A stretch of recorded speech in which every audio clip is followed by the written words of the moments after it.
আসসালামু আলাইকুম প্রিয় বন্ধুগণ, আশা করি সকলে অনেক ভালো আছেন। দর্শক, দেখতে পাচ্ছেন আমার চারদিকে সবুজ মাঠ এবং চারদিকে পাখির সুন্দর সুন্দর কিচিরমিচির শব্দ এবং চারদিকে বিলের পর বিল, মাঠের পর মাঠ, অনেক সবুজের সমারোহ হচ্ছে একটি গ্রাম।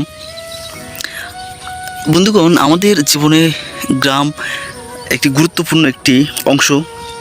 কারণ হচ্ছে এই গ্রাম থেকে আমরা বেড়ে উঠি এবং এই গ্রাম আমাদের জীবনের শৈশবের একটি সবচেয়ে স্মরণীয় অংশ হয়ে থাকে।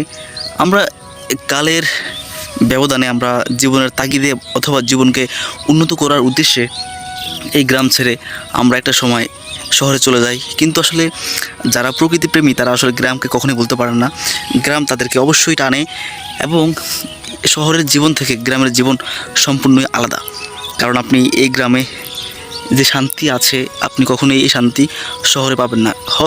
বলতে পারেন শহরের সেই উন্নত রাস্তা, শহরের সেই উন্নত পরিবেশ বা শহরের যেই উন্নত গাড়ি বা উন্নত এই ডিজিটাল জিনিসপত্র শহরে পাবেন, কিন্তু গ্রামে আপনি হয়তো বা ডিজিটাল জিনিসপত্র পাবেন না বা আপনি গ্রামে এটা পাবেন না। কিন্তু গ্রামে আপনি যেটা পাবেন সেটা সম্পূর্ণই কোলাহলমুক্ত, সম্পূর্ণই ন্যাচারাল এবং সম্পূর্ণই হচ্ছে দূষণমুক্ত, যেটা আপনার জীবনকে করবে প্রফুল্ল, আপনার জীবনকে গড়ে তুলবে আরও সতেজ শক্তি দিয়ে, আপনার সময়গুলোকে আরও আনন্দময় করে তুলবে।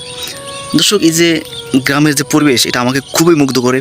দেখেন, এই যে এখানে দেখতে পাচ্ছেন মাঠের মধ্যে হচ্ছে গরু ঘাস খাচ্ছে, কত সুন্দর একটি পরিবেশ। হ্যাঁ, এবং পশ্চিম দিকে কিন্তু হচ্ছে আপনার সূর্য অস্ত যাচ্ছে এবং এই যে গ্রামের পরে পূর্ব দিকে একটি নদী আছে, নদীর তীরে এই গ্রামটা সুন্দর মতো গড়ে উঠেছে। গ্রামে আসলে আপনার প্রাকৃতিক সম্পদে ভরপুর। এই জায়গায় একটা সময় ধান ছিল, ধানের পরে তরমুজ ছিল, তরমুজের পরে এখন আবার ধান হবে, এখন আবার সুন্দর মাঠ ভরা সবুজ ঘাস। এর মাধ্যমে আমাদের দেশের গৃহপালিত পশুগুলো সুন্দর মতো তাদের জীবনকে হচ্ছে গঠন করে বা জীবনকে বাঁচিয়ে রাখে, সুন্দর মতো থাকে। তো শহরে আপনি সব পাবেন, কিন্তু আসলে যে মানসিক যে একটা শান্তির ব্যাপার আছে, এটা আপনি গ্রামের মতো শহরে পাবেন না। এটা আসলে বাস্তব। কারণ যারা আসলে প্রকৃতিপ্রেমী তারা সেই চার দেয়ালে বন্দি শহর বা এই যে কোলাহলে ভরপুর, তারা সেখানে বসবাস করে ঠিক, কিন্তু তাদের মনটা পড়ে থাকে গ্রামে। একজন প্রকৃতিপ্রেমীর জীবনে গ্রাম সবচেয়ে একটি প্রাধান্যের অংশ হয়ে থাকে। আমাদের চিত্ত মিডিয়ার সেই জুয়েল রানা ভাই সবচেয়ে ভালোভাবে আর কি এই গ্রামটাকে রিপ্রেজেন্ট করতে পারতো আসলে। ঠিক আছে, যারা আসলে তার মতো যারাই আসলে প্রকৃতিপ্রেমী তারা আসলে গ্রামে এসে একেবারে প্রকৃতির সাথে মিশে যায়। যেমনটা হচ্ছে আমি হচ্ছে যে প্রকৃতিকে অনেক ভালোবাসি এবং প্রকৃতির সাথে মিশার চেষ্টা করি, তবুও আমার থেকে মনে হয় যে শহর থেকে আসলে এখানে আসলে মনে হয় যেন একটি শান্তির একটি টুকরার মধ্যে ঢুকে যাচ্ছে আর কি আসলে। তো গ্রামের সৌন্দর্য যেটা, এটা আসলে বলে শেষ করার মতো নয়। বাংলার যত আপনি সুন্দর সুন্দর কবিতা বলেন বা সুন্দর সুন্দর দেশাত্মবোধক গান বলেন, এগুলো আমাদের গ্রামকে সুন্দরভাবে রিপ্রেজেন্ট করে। এবং আপনি হচ্ছে যে গ্রামে আসলে এক কথায় একটি নতুন জীবন মনে হয় খুঁজে পাবেন। ঠিক আছে, আপনার জীবনের যে দুঃখ কষ্ট বা এই যে মানসিক চাপ, মানসিক অশান্তি, এগুলো এই প্রকৃতির মাঝে থাকলে আসলে এগুলো কমে যায়।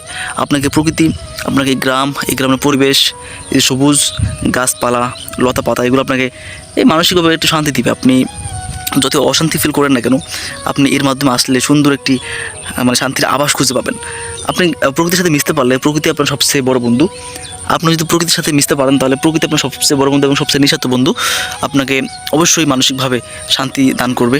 তো থ্যাংক ইউ সো মাচ। আমি আসলে কোনো প্রস্তুতি ছাড়াই আসলে কথাগুলো বললাম, এই জন্য হয়তো এখানে অতটা গুরুত্বপূর্ণ কথা নেই বা অত ইম্পর্টেন্ট কথা নেই, কিন্তু তবু বলছিলাম গ্রামের একটু সৌন্দর্য তুলে ধরার চেষ্টা করেছিলাম।